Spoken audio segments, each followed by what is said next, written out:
കൊള്ളാം കൃഷ്ണ, കൊള്ളാം. വീഴാൻ പോകുന്ന സുന്ദരിയായ ജോലിക്കാരി, അവളെ താങ്ങിപ്പിടിക്കുന്ന മുതലാളി ചെറുക്കൻ. ബലെ ബേഷ്. അമ്മ വെറുതെ കാര്യം അറിയാതെ സംസാരിക്കരുത്. എന്താ ഇത്ര കാര്യം അറിയാനിരിക്കുന്നത്? ഈ പെണ്ണിനെ ബീച്ച് കാണിക്കാൻ കൊണ്ടുപോവാണെന്ന് പറഞ്ഞ് ലീവ് എടുത്തു പോയതാ രാധിക. തിരികെ വരുന്നത് നിന്റെ കാരണം. ആരാരെയാണ് ബീച്ച് കാണിച്ചതെന്ന് ഇപ്പം മനസ്സിലായി. അധികം നേരം നിൽക്കണ്ട, അകത്തേക്ക് പോ. അകത്ത് പോയി എന്തെങ്കിലും ആഹാരം കഴിച്ച് മെഡിസിൻ കഴിച്ച് റെസ്റ്റ് എടുത്താൽ മതി. അകത്തേക്ക് പോ. വേണ്ട, ഞാൻ അങ്ങോട്ട്. പറയുന്നത് കേക്ക്. അവിടെ നിന്നാ മതി. ആണുങ്ങളെ മയക്കി വീട്ടുഭരണം കയ്യേറുന്ന ജോലിക്കാരികളുടെ ഒടിവിദ്യൊന്നും ഇവിടെ ചെലവാക്കാന്ന് നീ കരുതണ്ട. കാവ്യ ഇതറിഞ്ഞ ഇവിടെ എന്താ നടക്കാൻ പോന്നെന്നാ നീ വിചാരിച്ചിരിക്കുന്നേ? ഭൂകമ്പം നടക്കും, ഭൂകമ്പം. അത് സാരമില്ല, അത് ഞാനങ്ങ് സഹിച്ചു. അത് കയറ. ഞാനല്ലേ പറയുന്ന അകത്ത് കയറാൻ.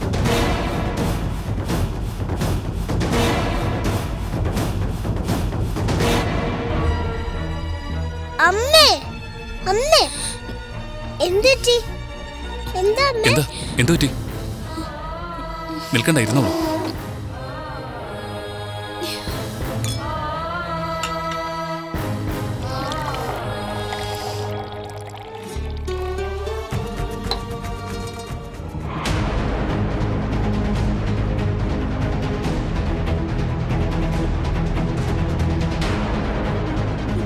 നീ ഇതെന്തു ഭാവിച്ച കൃഷ്ണ? ഇവളെന്ത് കൂടോത്രം നൽകി നിന്റെ മനസ്സ് മാറ്റിയത്?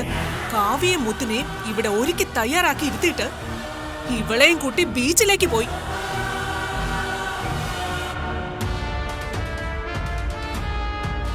വാ കാവ്യ, വന്ന് കാണ്. തൊലിവെളുപ്പുള്ള പെണ്ണിനെ സ്വന്തം വീട്ടിൽ നിർത്തരുതെന്ന് 1000 വട്ടം ഞാൻ പറഞ്ഞതല്ലേ? ഇപ്പൊ ജോലിക്കാരിയായി വന്നവള് നിന്റെ ഭർത്താവിന്റെ വീട്ടുകാരിയായി മാറിയത് കണ്ടോ? അമ്മ എന്താ ഈ പറയുന്നത്? നിന്നെ മുത്തിനെയും ഇവിടെ ഒരുക്കി ചമയിച്ചിരുത്തിയേച്ച് നിന്റെ ഭർത്താവ് ഇവളോടൊപ്പം ബീച്ചിൽ അടിച്ചു പൊളിച്ച് നടക്കുകയായിരുന്നു. ഈ നിമിഷം ഇവറ്റകളെ ഇവിടുന്ന് ഇറക്കി വിടണം കാവ്യെ. ഇപ്പൊ എങ്ങനെയുണ്ട്? കുഴപ്പമില്ല.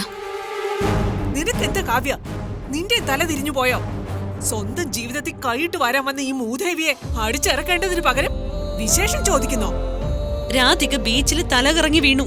കൃഷ്ണയുടെ നമ്പർ മണിക്കുട്ടിക്ക് അറിയാവുന്നതുകൊണ്ട് ആരുടെയൊക്കെയോ ഫോണിൽ നിന്ന് വിളിച്ച് വിവരം അറിയിച്ചു. രാധികയെ കൃഷ്ണ ഹോസ്പിറ്റലിൽ കൊണ്ടുപോയിട്ട് വരുന്നതായിപ്പോ. കൃഷ്ണ എന്നോട് പറഞ്ഞിരുന്നു വരാൻ വൈകുമെന്ന്. അമ്മ വെറുതെ നിറം പിടിപ്പിച്ച കഥകൾ ഉണ്ടാക്കണ്ട. കൃഷ്ണയെ രാധികയെ എനിക്കറിയാം. രാധിക ഒരു രോഗിയാണെന്നറിഞ്ഞ അവളെ ഈ വീട്ടിൽ നിർത്താൻ ആരും സമ്മതിക്കില്ല. ജോലി ചെയ്യാൻ കാവ്യയും സമ്മതിക്കില്ല. ഒരിക്കലും ഇവരാരും രാധികയുടെ യഥാർത്ഥ രോഗവിവരം അറിയാൻ പാടില്ല. രാധിക എന്തസുഖമാണെന്നാ ഡോക്ടർ പറഞ്ഞത്? അല്ല, ഒന്നുമില്ല കാവ്യ. അത് ജസ്റ്റ് പ്രഷർ ഒന്ന് കൂടി തലചുറ്റി വീണെന്നേ ഉള്ളൂ. അത് മരുന്ന് കഴിച്ചപ്പോൾ വ്യത്യാസം വരികയും ചെയ്തു. പിന്നെ അധികം സ്ട്രെസ്സും സ്ട്രെയിനും ഒന്നും വേണ്ടെന്ന് പറഞ്ഞു. എന്തായാലും ഇന്നിനി കംപ്ലീറ്റ് റെസ്റ്റ് എടുത്തോ, നല്ലപോലെ കുറയട്ടെ. ചെല്ല്. വാ.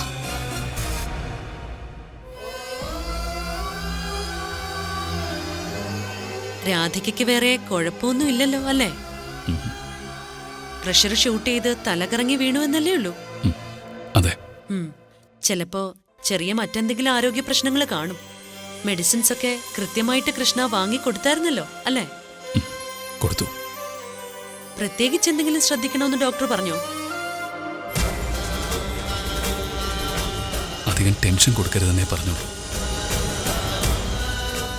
പരമാവധി സന്തോഷമായിട്ടിരിക്കാൻ അനുവദിക്കണമെന്ന് പറഞ്ഞു. അപ്പോ ഞാൻ ഊഹിച്ച കാര്യങ്ങളൊക്കെ തന്നെ. എന്ത് കാര്യങ്ങൾ? എന്താ താൻ ഊഹിച്ചത്? ഡോക്ടർ തന്നെ പറഞ്ഞത് അവളെ സന്തോഷമായിട്ട് വെക്കാനല്ലേ? അതെ. പറ്റുമെങ്കിൽ കൃഷ്ണ എങ്ങനെയെങ്കിലും രാധികയ്ക്ക് കണ്ണേട്ടനെ തിരിച്ചു കൊടുക്കണം. എനിക്ക് വേണ്ടി കൃഷ്ണ രാധികയുടെ ഭർത്താവിനെ തിരിച്ചു കൊടുക്കണം. വാക്കുതാ.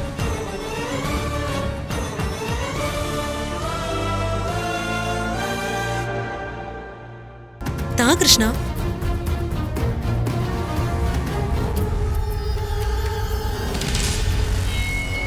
വാക്ക.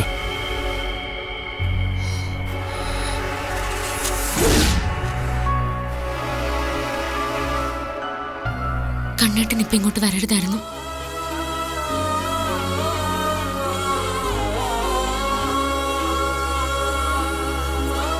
രാധേ,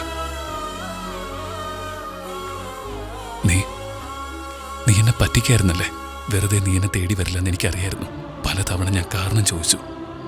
എന്നിട്ടും ഒന്നുമില്ലെന്ന് പറഞ്ഞ് നീ എന്നെ പറ്റിച്ചു. ഈശ്വരന്റെ തീരുമാനം കണ്ണേട്ട ഇത്. എനിക്ക് ഇത്ര ആയുസ് വിധിച്ചിട്ടുള്ളൂ.